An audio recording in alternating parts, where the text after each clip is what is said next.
pasaran na merong pikunan, lalo na rin ang unang niligawan, unang kabiguan. At dyan nasiseryoso ang usapan, ang pagdadamayan ng tunay at tapat na kaibigan. Kung mga buwan,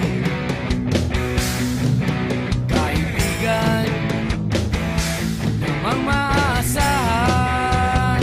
Oh, di na tayo pabata, edad may di nahahalata. Sa mga trip, unti-unti na tayong nagsasawa. Pero kahit ganon, barkadang matatag hanggang sa ngayon. Minsan man magkita, tiyak may kwela, yan ang aking mga tropa.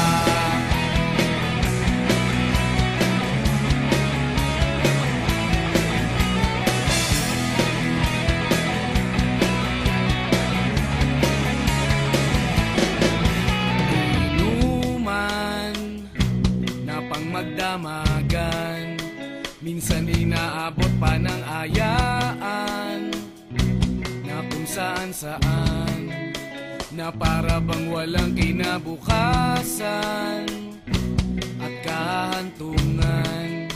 At dyan nasiseryoso ang usapan, ang pagpapayuhan ng tunay at tapat na kaibigan.